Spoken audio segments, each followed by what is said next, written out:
माननीय अध्यक्ष जी, देश की 75 वर्षों की संसदीय यात्रा, उसका एक बार पुनः स्मरण करने के लिए और नए सदन में जाने से पहले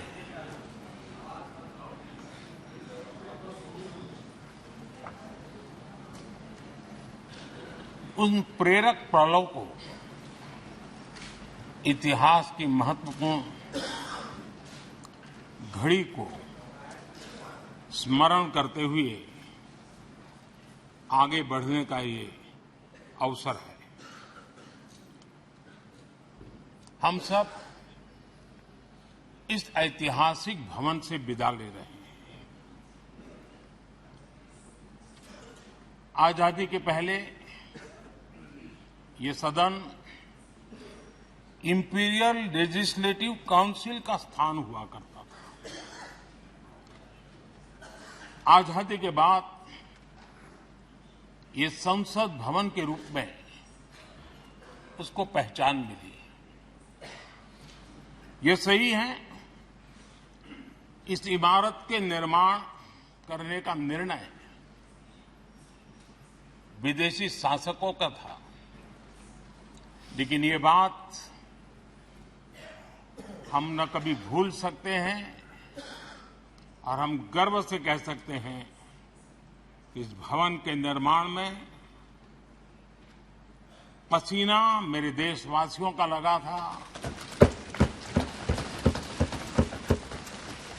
परिश्रम मेरे देशवासियों का लगा था और पैसे भी मेरे देश के लोगों के।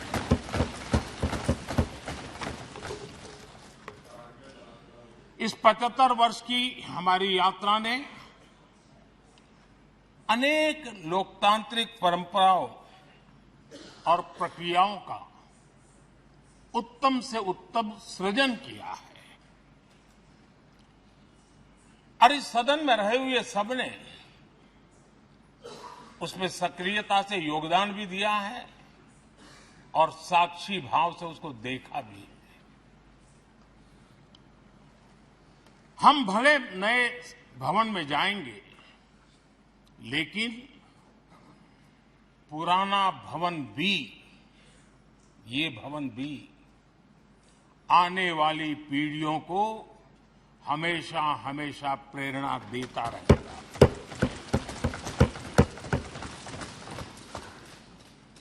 ये भारत के लोकतंत्र की स्वर्णिम यात्रा का एक महत्वपूर्ण अध्याय, जो सारी दुनिया को भारत की रगों में लोकतंत्र का सामर्थ्य कैसे है, इसका परिचित कराने का काम इस इमारत से होता रहेगा। आदरणीय अध्यक्ष जी, अमृतकाल की प्रथम प्रभा का प्रकाश राष्ट्र में एक नया विश्वास, नया आत्मविश्वास, नया उमंग, नए सपने, नए संकल्प और राष्ट्र का नया सामर्थ्य उससे भर रहा है। चारों तरफ आज भारतवासियों की उपलब्धि की चर्चा हो रही है और गौरव के साथ हो रही है। ये हमारे 75 साल के संसदीय इतिहास का एक सामूहिक प्रयास का परिणाम है, जिसके कारण विश्व में आज वो गूंज सुनाई दे रही है। आदरणीय अध्यक्ष जी, चंद्रयान 3 की सफलता न सिर्फ पूरा भारत, पूरा देश अभिभूत है और इसमें भारत के सामर्थ्य का एक नया रूप जो आधुनिकता से जुड़ा है, जो विज्ञान से जुड़ा है, जो टेक्नोलॉजी से जुड़ा है, जो हमारे वैज्ञानिकों के सामर्थ्य से जुड़ा है, जो 140 करोड़ देशवासियों के संकल्प की शक्ति से जुड़ा हुआ है, वो देश और दुनिया पर एक नया प्रभाव पैदा करने वाला है। ये सदन और इस सदन के माध्यम से मैं फिर एक बार देश के वैज्ञानिकों और उनके साथियों को कोटि कोटि बधाइयां देता हूं, उनका अभिनंदन करता हूं।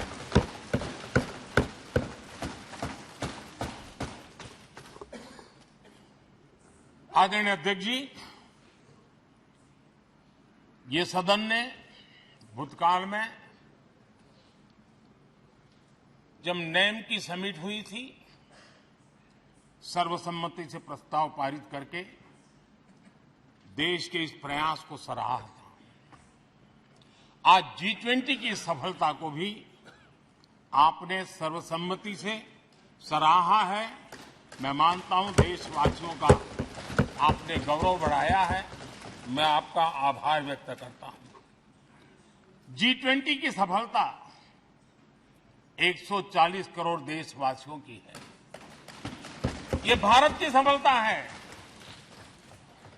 किसी व्यक्ति की सफलता नहीं है, किसी दल की सफलता नहीं है।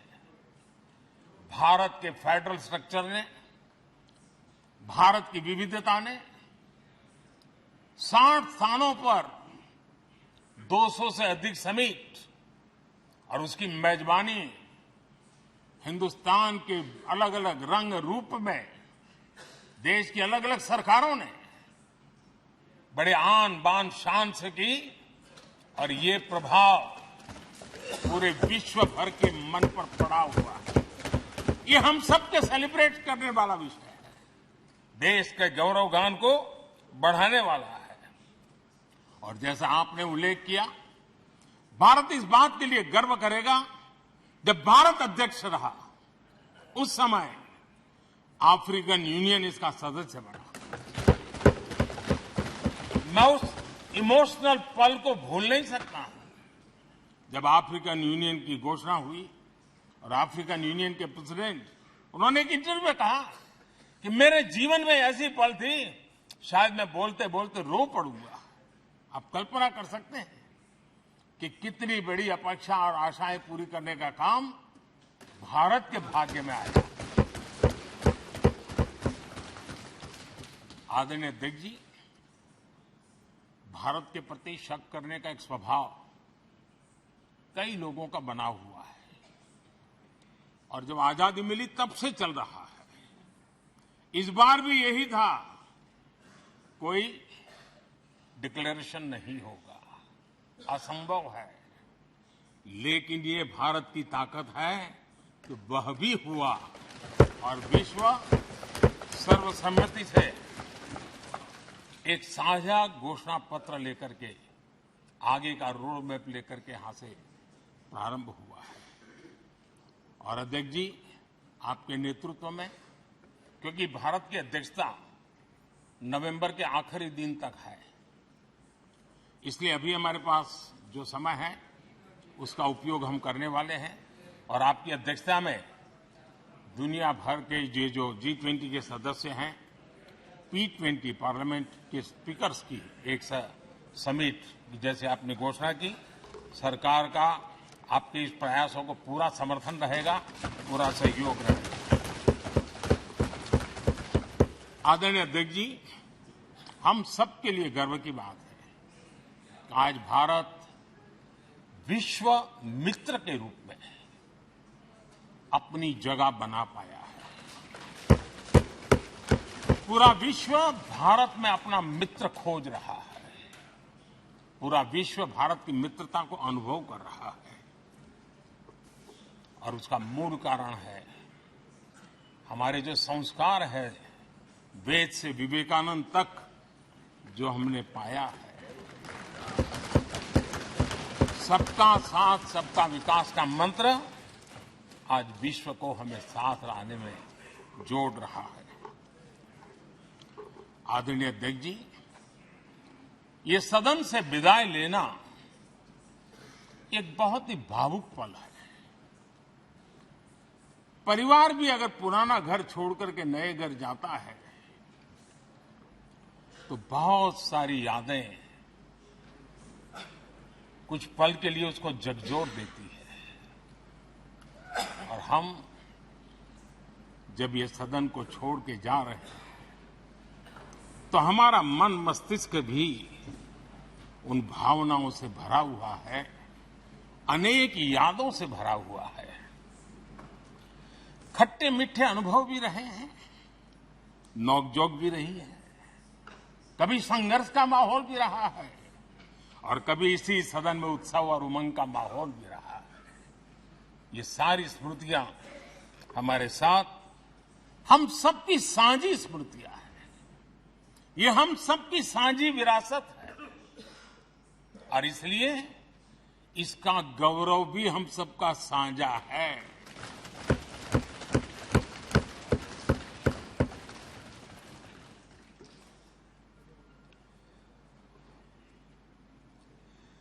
आजाद भारत के नवनिर्माण से जुड़ी हुई अनेक घटनाएं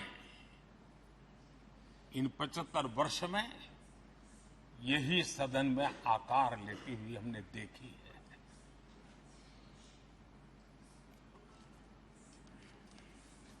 आज हम जब इस सदन को छोड़ करके नए सदन की ओर प्रस्थान करने वाले हैं तब भारत के सामान्य मानवीय की भावनाओं को जहां जो आदर मिला है, सम्मान मिला है, उसकी अभिव्यक्ति का भी एक अवसर है। और इसलिए आदरणीय अध्यक्ष जी, मैं पहली बार जब संसद का सदस्य बना और पहली बार एक सांसद के रूप में इस भवन में मैंने प्रवेश किया तो सहज रूप से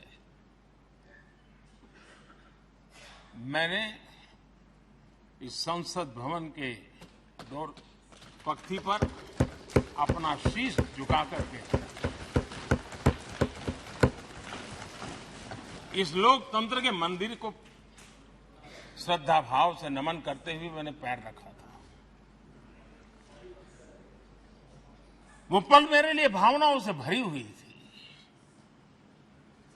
मैं कल्पना नहीं कर सकता था। लेकिन भारत के लोकतंत्र की ताकत है, भारत के सामान्य मानवीय की लोकतंत्र के प्रति श्रद्धा का प्रतिबिंब है कि रेलवे प्लेटफॉर्म पर गुजारा करने वाला एक गरीब परिवार का बच्चा पार्लियामेंट पहुंच गया।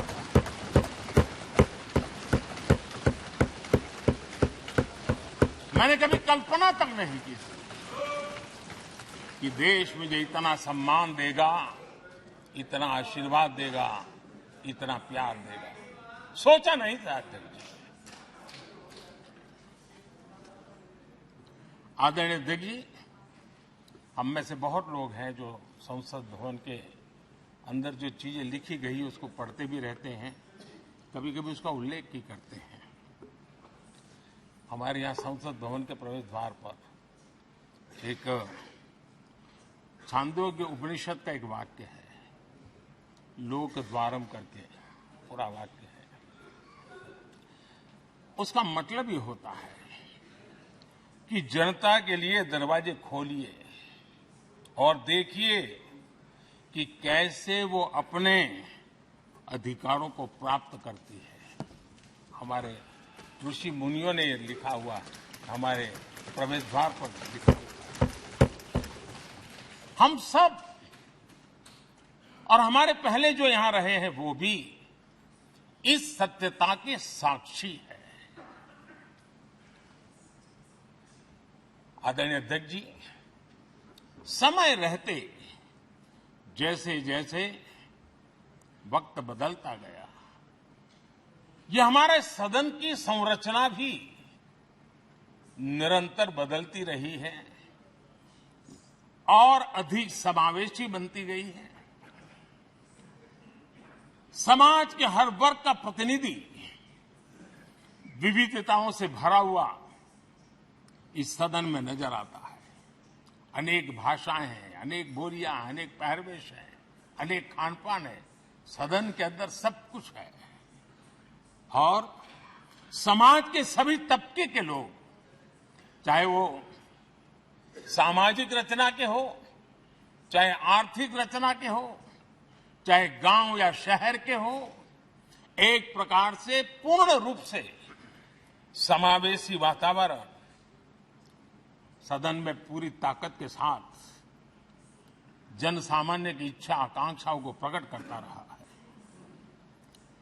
दलित हो, पीड़ित हो, आदिवासी हो, पिछड़े हो, महिलाएं हो, हर एक का धीरे धीरे धीरे योगदान बढ़ता चला गया है। आदरणीय अध्यक्ष जी, प्रारंभ में महिलाओं की सदस्य संख्या कम थी, लेकिन धीरे धीरे माताओं बहनों ने भी इस सदन की गरिमा को बढ़ाया है। इस सदन के गरिमा में बहुत बड़ा बदलाव लाने में उनका योगदान रहा है। आदरणीय अध्यक्ष जी, प्रारंभ से अब तक एक मोटा हिसाब लगाता था, करीब 7,500 से अधिक जनप्रतिनिधि दोनों सदनों में मिलाकर के योगदान दे चुके हैं। इतने सालों में 7,500 से करीब ज्यादा। इस कालखंड में करीब 600 महिला सांसदों ने भी इस सदन की गरिमा को बढ़ाया है, दोनों सदन की। और आदरणीय अध्यक्ष जी, आप जानते हैं कि इस सदन में आदरणीय इंद्रजीत गुप्ता जी 43 ईयर, अगर मेरी गलती नहीं हो तो 43 ईयर इस सदन में लंबा समय बैठ करके इस सदन के साक्षी बनने का उनको सौभाग्य मिला। और यही सदन है आदरणीय अध्यक्ष जी, जहां शकीकुर रहमान जी 93 की एज में भी सदन में अपना योगदान देते रहे, जबकि उनकी उम्र 93। और आदरणीय अध्यक्ष जी, ये भारत के लोकतंत्र की ताकत है कि 25 साल की उम्र की चंद्रमणि मुर्मू इस सदन की सदस्य बनी थी। सिर्फ 25 साल की उम्र की, सबसे छोटी उम्र की सदस्य बनी थी। आदरणीय अध्यक्ष महोदय, वाद विवाद, कटाक्ष, ये सब कुछ हम सबने अनुभव किया है, हम सबने इनिशिएट भी किया है, कोई बात नहीं है। लेकिन उसके बावजूद भी शायद जो परिवार भाव हम लोगों के बीच में रहा है, हमारे पहले की पीढ़ियों में भी रहा है, जो लोग प्रचार माध्यमों से हमारे यहां का रूप देखते हैं और बाहर निकलते ही हमारा जो अपनापन होता है, परिवार भाव होता है, वो एक अलग ही ऊंचाई पर ले जाता है। और ये भी इस सदन की ताकत है, एक परिवार भाव। और उसके साथ साथ हम कभी कड़वाहट पाल करके नहीं जाते हैं। हम उसी प्यार से सदन छोड़ने के कई वर्षों के बाद भी मिल जाए तो भी उस प्यार को कभी भूलते नहीं है, उस स्नेह भरे याद दिनों को भूलते नहीं है। वो मैं अनुभव कर सकता हूं। आदरणीय अध्यक्ष जी, हमारे पहले भी और वर्तमान भी हमने कई बार देखा है कि अनेक संकटों के बावजूद भी, अनेक असुविधाओं के बावजूद भी सांसद सदन में आए हैं और उन्होंने शारीरिक पीड़ा भी असह्य हो तो भी सदन में एक सांसद के रूप में जनप्रतिनिधि के रूप में अपना कर्तव्य निभाया है। ऐसी अनेक घटनाएं आज हमारे सामने हैं।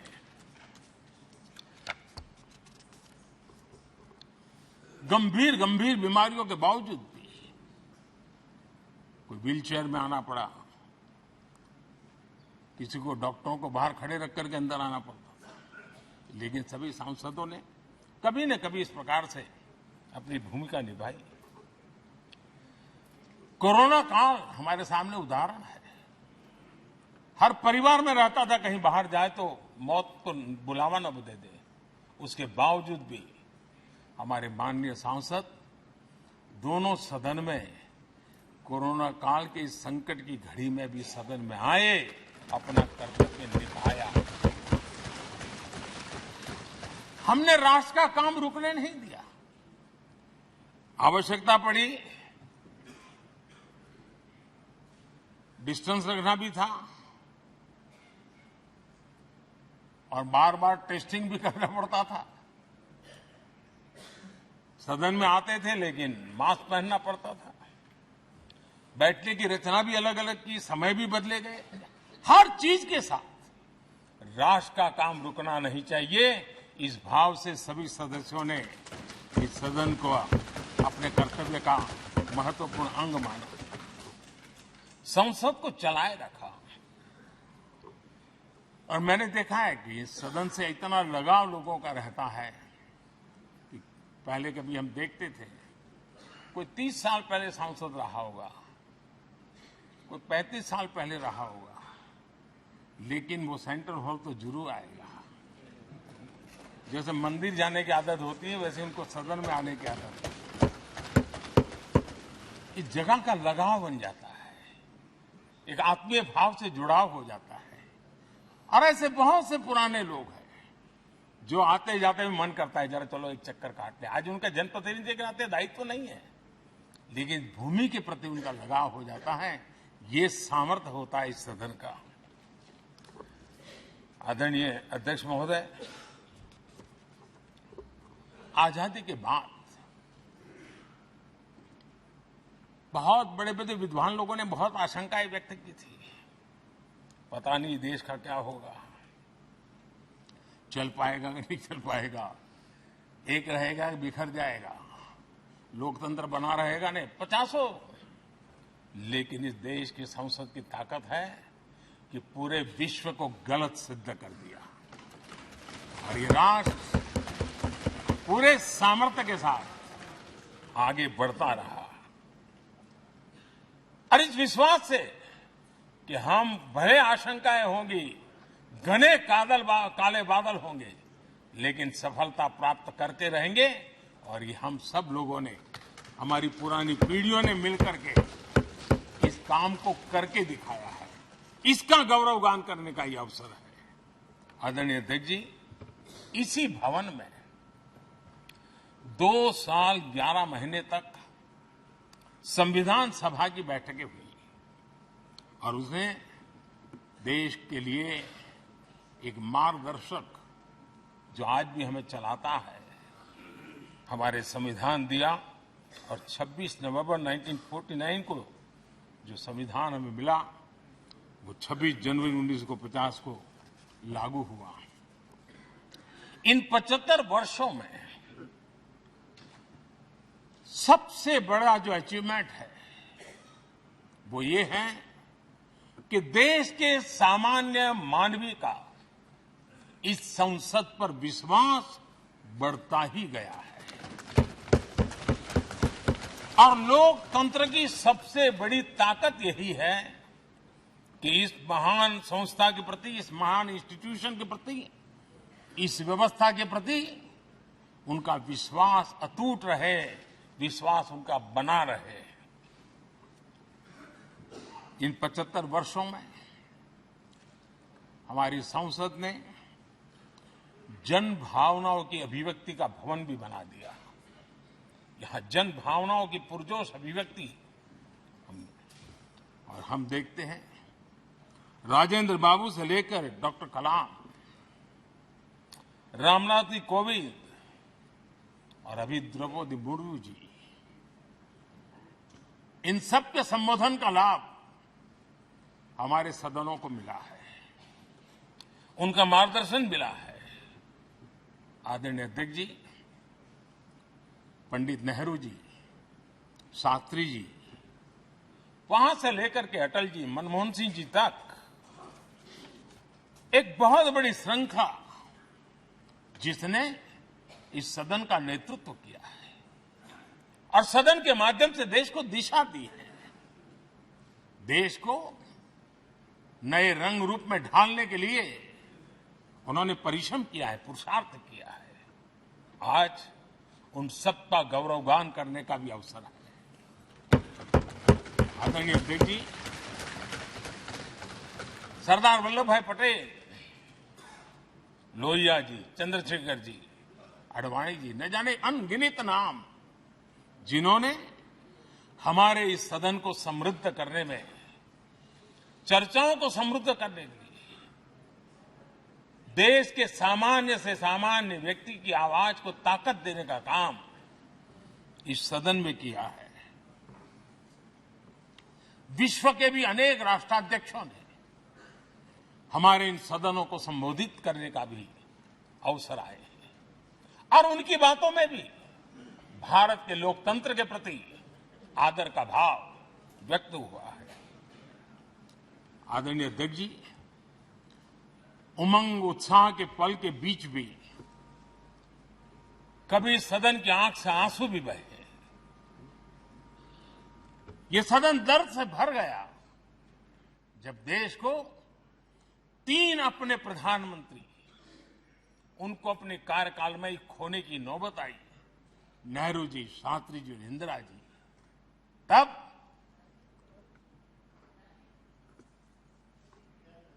ये सदन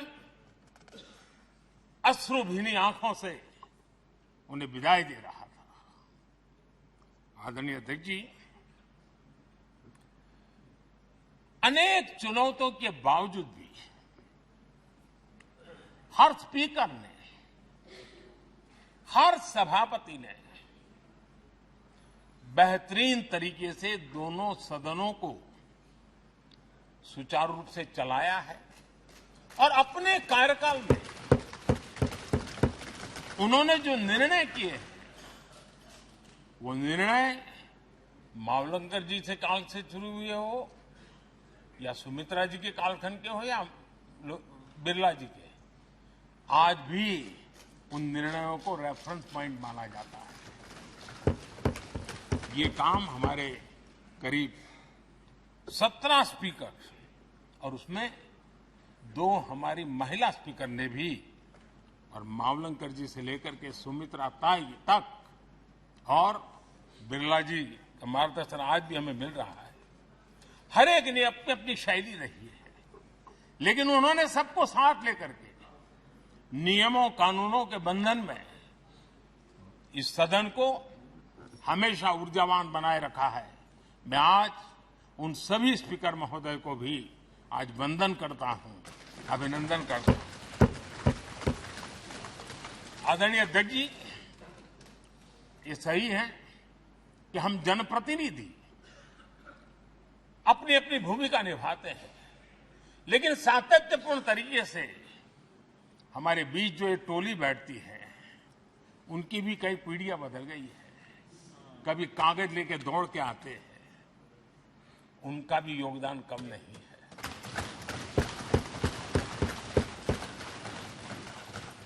हमें कागज पत्र पहुंचाने के लिए दौड़ते हैं, सदन में कोई गलती न हो जाए, उसके निर्णय में कोई गलत न हो जाए, उसके लिए वो चौकन्ने रहते हैं। जो काम इनके द्वारा हुआ है उसने भी सदन के क्वालिटी ऑफ गवर्नेंस में तेजी लाने में बहुत बड़ी मदद की है। मैं उन सभी साथियों का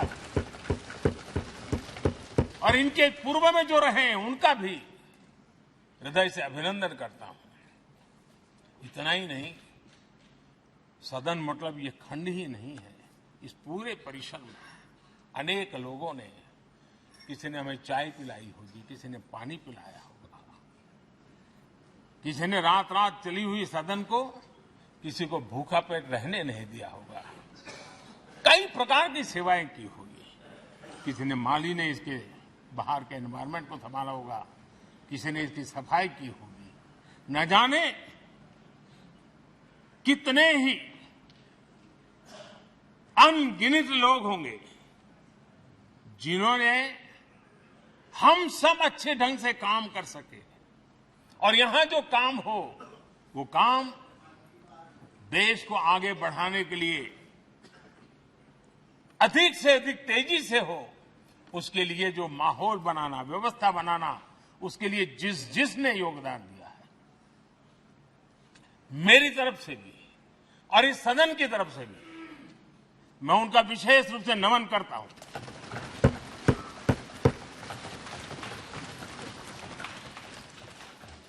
आदरणीय अध्यक्ष जी, लोकतंत्र का ये सदन, आतंकी हमला हुआ, पूरे विश्व में यह आतंकी हमला एक इमारत पर नहीं था,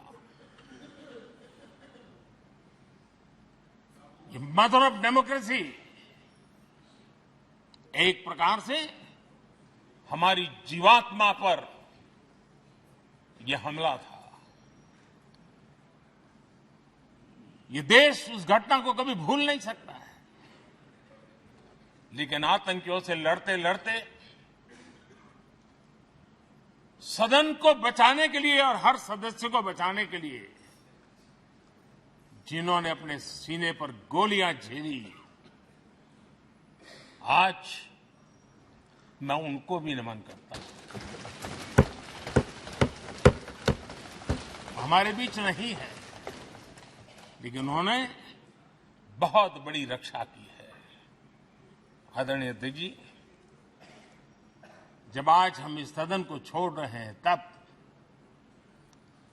मैं उन पत्रकार मित्रों को भी याद करना चाहता हूं जिन्होंने जीवन में, कुछ लोग तो ऐसे हैं जिन्होंने पूरा जीवन अपने कार्यकाल में संसद के काम को ही उन्होंने रिपोर्ट किया है। एक प्रकार से वो जीवंत साक्षी रहे हैं। उन्होंने यहां की पल पल की जानकारी देश तक पहुंचाई, और तब तो ये सारा टेक्नोलॉजी अवेलेबल नहीं थी। तब वही लोग थे जो यहां की बात पहुंचाते थे, और उनका सामर्थ्य था वो अंदर की भी पहुंचाते थे और अंदर की भी पहुंचाते थे।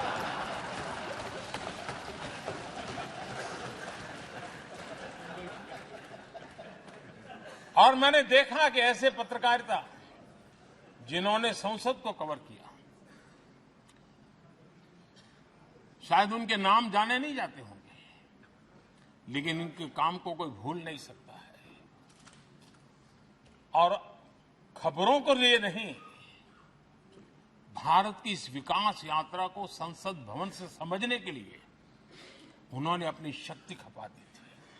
आज भी पुराने जो पत्रकार मित्र मिल जाते हैं और जिन्होंने कभी संसद को कवर किया हो, तो ऐसी अननोन चीजें बताते हैं जो उन्होंने अपनी आंखों से देखी होती है, कान से सुनी होती है, जो अचरज करने वाली होती है। यानी एक प्रकार से जैसी ताकत यहां की दीवारों की रही है, वैसा ही दर्पण उनकी कलम में रहा है, और उस कलम ने देश के अंदर संसद के प्रति, संसद सदस्यों के प्रति एक अहोभाव का भाव जगाया है। मैं आज कई पत्रकार बंधु होंगे जो रहे नहीं होंगे, लेकिन मेरे लिए जैसा ये सदन छोड़ना भावुक पल है, मैं पक्का मानता हूं इन पत्रकार बंधुओं के लिए भी ये सदन छोड़ना उतना ही भावुक पल होगा, क्योंकि इनका लगाव हमसे भी ज्यादा रहे। कुछ तो पत्रकार ऐसे होंगे जो हम लोगों की टर्म से भी समय उन्होंने काम किया होगा। आज उनके उस महत्वपूर्ण लोकतंत्र की ताकत बनने के लिए योगदान देने के लिए भी याद करने का अवसर है। आदरणीय अध्यक्ष जी, जब हम सदन के अंदर आते हैं,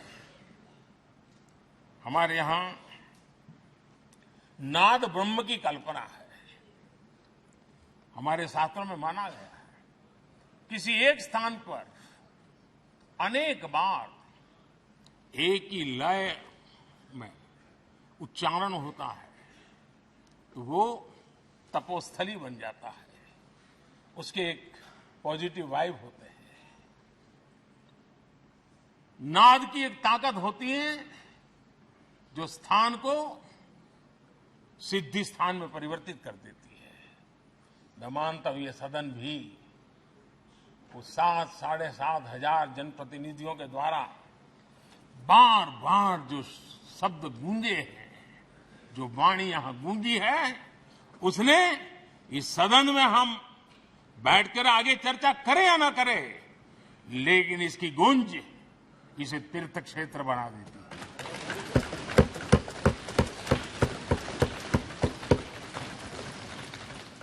एक जागृत जगह बन जाती है और लोकतंत्र की प्रति श्रद्धा रखने वाला व्यक्ति आज से 50 साल के बाद भी जब यहां देखने के लिए भी आएगा तो उसे उस गूंज की अनुभूति होगी कि कभी भारत की आत्मा की आवाज यहां पर गूंजती थी। और इसलिए अध्यक्ष महोदय, ये वो सदन है जहां कभी भगत सिंह, बटुकेश्वर दत्त, उन्होंने अपनी वीरता सामर्थ्य से अंग्रेज सल्तनत को जगा दिया था बम का धमाका कर। वो बम की गूंज भी जो देश का भला चाहते हैं उनको कभी सोने नहीं देती। आदरणीय अध्यक्ष जी, ये वो सदन है जहां पंडित जी को इसलिए भी याद किएगा, अनेक बातों के लिए याद करेगा, लेकिन हम जरूर याद करेंगे इसी सदन में पंडित नेहरू का at the stroke of midnight की गूंज हम सबको प्रेरित करती रहेगी। और इसी सदन में अटल जी ने कहा था, वो शब्द आज भी गूंज रहे हैं इस सदन में, सरकारें आएगी जाएगी, पार्टियां बनेगी बिगड़ेगी, लेकिन ये देश रहना चाहिए।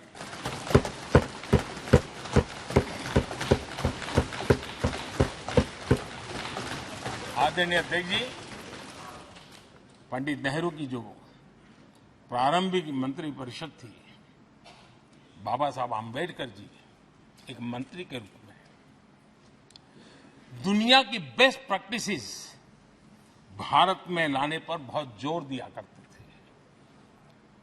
फैक्ट्री कानून में अंतर्राष्ट्रीय सुझावों को शामिल करने पर बाबा साहब सर्वाधिक आग्रही रहे थे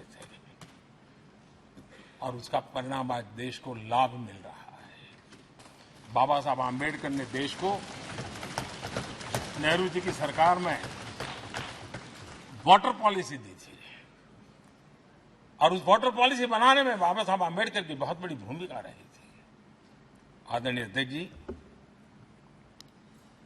हमें जानते हैं कि भारत में बाबा साहब आंबेडकर एक बात हमेशा कहते थे कि भारत में सामाजिक न्याय के लिए भारत का औद्योगिकरण होना बहुत जरूरी है, क्योंकि देश के दलित पिछड़ों के पास जमीन ही नहीं है, वो क्या करेगा?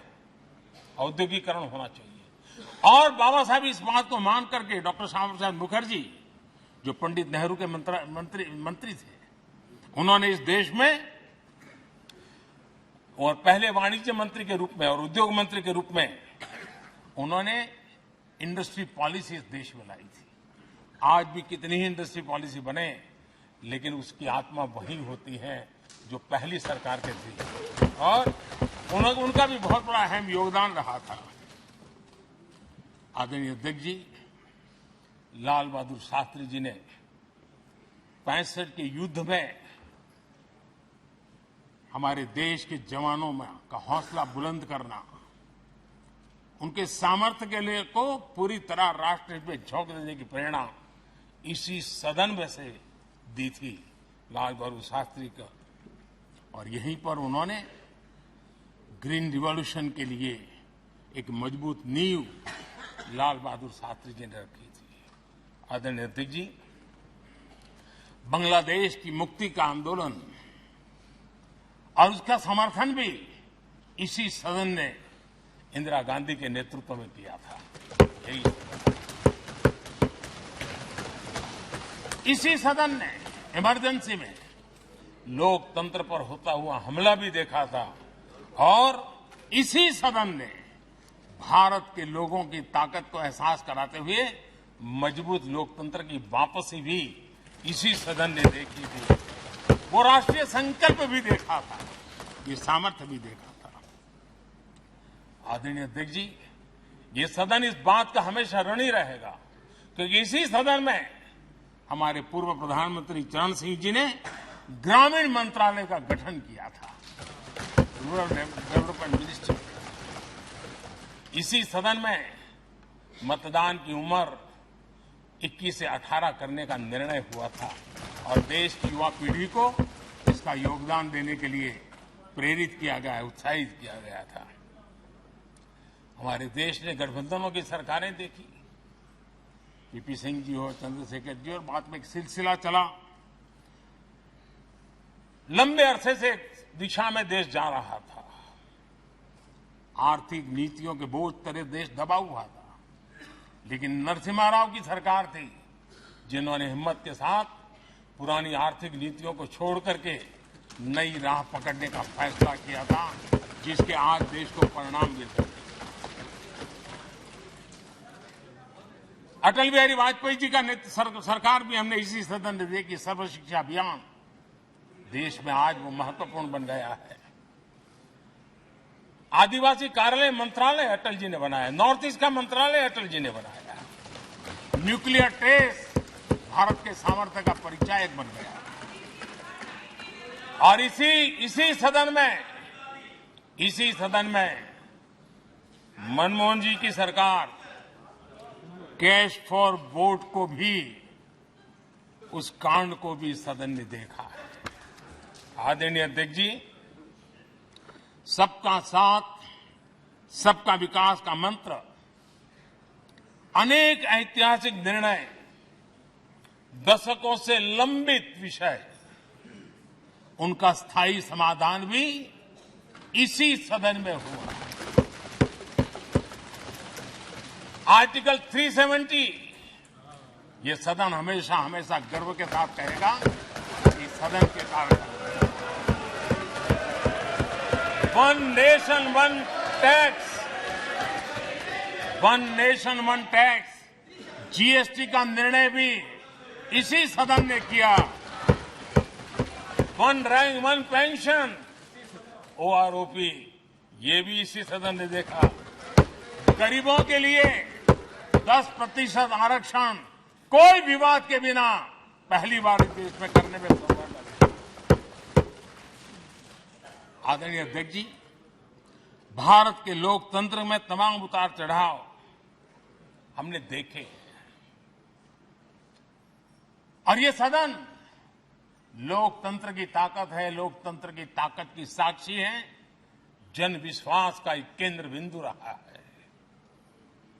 इस सदन की विशेषता देखिए और दुनिया के लोगों का आज भी ऐतराज होता है। ये सदन है जिसमें कभी 4 सांसद वाली पार्टी सत्ता में होती थी और 100 सदस्य वाली पार्टी विपक्ष में बैठती थी।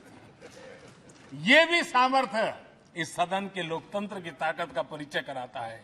और यही सदन है जिसमें एक वोट से अटल जी की सरकार गई थी और लोकतंत्र की गरिमा को बढ़ाया था। ये भी इसी सदन में हुआ। आज अनेक छोटी छोटी रीजनल पार्टियों का प्रतिनिधित्व हमारे देश की विविधता को, हमारे देश के एस्पिरेशंस का एक प्रकार से वो आकर्षक केंद्र बिंदु बना है। आदरणीय अध्यक्ष जी, इस देश में 2 प्रधानमंत्री ऐसे रहे, मोरारजी भाई, वीपी सिंह। एक प्रकार से कांग्रेस में जीवन खपाया था, लेकिन एंटी कांग्रेस गवर्नमेंट का नेतृत्व कर रहे थे। ये भी इसकी विशेषता थी।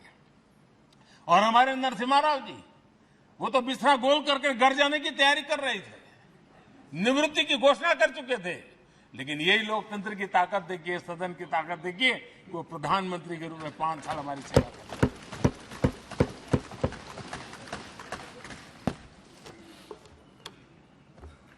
आदरणीय अध्यक्ष जी, सबकी सहमति से कठिन से कठिन कार्य होते हुए हमने देखे हैं। 2000 की साल थी, अटल जी की सरकार थी। इसी सदन ने 3 राज्यों का गठन सर्व स्वीकृति से किया और बड़े उमंग उत्साह से किया। जब छत्तीसगढ़ की रचना हुई तो उत्सव छत्तीसगढ़ ने भी मनाया, उत्सव मध्य प्रदेश ने भी मनाया। जब उत्तराखंड की रचना हुई तो उत्सव उत्तराखंड ने भी मनाया, उत्सव उत्तर प्रदेश ने भी मनाया।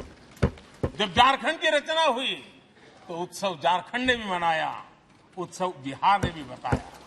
ये हमारे सदन का सामर्थ्य, सब सहमति का वातावरण बना करके। लेकिन कुछ कड़वी यादें वो भी हैं कि तेलंगाना के हक को दबोचने के लिए भारी प्रयास हुए, खून की नदियां भी बही और बनने के बाद न तेलंगाना उत्सव मना पाया, न आंध्र उत्सव मना पाया। एक कटुता के बीज बो दिए गए। अच्छा होता उसी उमंग और उत्साह के साथ हम तेलंगाना का निर्माण करते तो एक नई ऊंचाई पर आज तेलंगाना पहुंच चुका होता। आदरणीय अध्यक्ष जी, संविधान सभा ने, आदरणीय अध्यक्ष जी, इस सदन की परंपरा रही है। संविधान सभा ने उस समय अपना दैनिक भत्ता 45 रुपये से कम करके 40 कर दिया था। उनको लगा हमें इसको कम करना चाहिए। आदरणीय अध्यक्ष जी, यही सदन है कैंटीन में मिलने वाली सब्सिडी, जो बहुत कम पैसे में खाना मिलता था, इसी सदस्यों ने उस सब्सिडी को भी खत्म कर दिया और पूरा पैसा देकर के अब कैंटीन में खाते हैं। आदरणीय अध्यक्ष जी, कोरोना काल में जब जरूरत पड़ी तो यही सांसद जिन्होंने एमपी लेड फंड को छोड़ दिया और देश को इस संकट की घड़ी में मदद करने के लिए आगे आए। इतना ही नहीं, कोरोना काल में इसी सदन के सांसदों ने अपने तनख्वाह में 30% कटौती की और उन्होंने देश के सामने आए हुए संकट में अपनी बहुत बड़ी जिम्मेवारी निभाई। आदरणीय अध्यक्ष जी, हम गर्व से कह सकते हैं, ये सदन में बैठे हुए लोग भी कह सकते हैं, हमारे पूर्वज जो सदन में बैठे थे वो भी कह सकते हैं कि हम ही लोग हैं जिन्होंने हम पर डिसिप्लिन लाने के लिए हमारे यहां जनप्रतिनिधित्व कानून में समय समय पर कठोरता बरती। नियम हमने ही लादे, हमने ही तय किया कि नहीं, जनप्रतिनिधि के जीवन में ये नहीं हो सकता। मैं मानता हूं ये जीवंत लोकतंत्र का बहुत बड़ा उदाहरण है और ये सदन ने दिया है, यही माननीय सांसदों ने दिया है और हमारी पुरानी पीढ़ी के सांसदों ने दिया है। और मैं मानता हूं कि कभी कभी उन चीजों को भी याद करना चाहिए। आदरणीय अध्यक्ष जी, हम जो वर्तमान सांसद हैं उनके लिए तो ये विशेष सौभाग्य का अवसर है। सौभाग्य का अवसर इसलिए है कि हमें इतिहास और भविष्य दोनों की कड़ी बनने का अवसर देता है।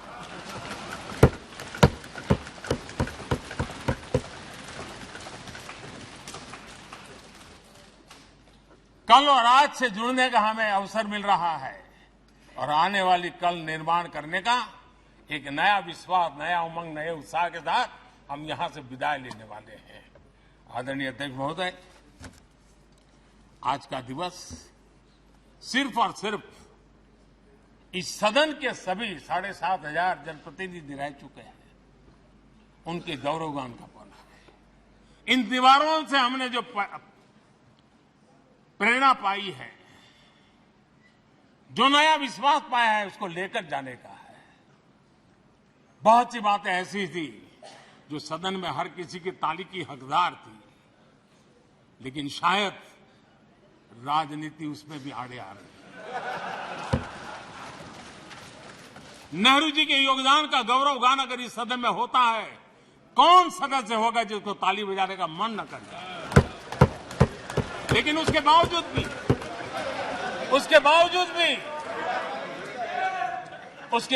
भी देश के लोकतंत्र के लिए बहुत जरूरी है हम सब ने अपने यहां सोच लें। आदरणीय अध्यक्ष जी, मुझे पूरा विश्वास है कि आपके मार्गदर्शन में और इस अनुभवी माननीय सांसदों के सामर्थ्य से हम नई संसद में जब जाएंगे तो नए विश्वास के साथ जाएंगे। मैं फिर एक बार आज पूरा दिवस आपने इन पुरानी स्मृतियों को ताजा करने के लिए दिया, एक अच्छे वातावरण में सबको याद करने का मौका दिया। इसके लिए मैं आप सबका आपका हृदय से आभार व्यक्त करता हूं और मैं सभी सदस्यों से आग्रह करूंगा कि अपने जीवन की ऐसी मधुर यादों को यहां हम जरूर व्यक्त करें ताकि देश तक पहुंचे कि सचमुच में ये हमारा सदन, ये हमारे जनप्रतिनिधियों की गतिविधि सच्चे अर्थ में देश को समर्पित है, इसका भाव लोगों के तक पहुंचे। इसी एक अपेक्षा के साथ मैं फिर एक बार इस धरती को प्रणाम करता हूं, इस सदन को प्रणाम करता हूं, भारत के मंदिरों से बनी हुई हर एक दीवार के हर एक ईंटे को प्रणाम करता हूं और पिछले 75 साल में भारत के लोकतंत्र को नया सामर्थ्य शक्ति देने वाले हर गुंज को, उस नाद ब्रह्म को नमन करते हुए मेरी वाणी को विराम कर देता हूं। बहुत बहुत धन्यवाद।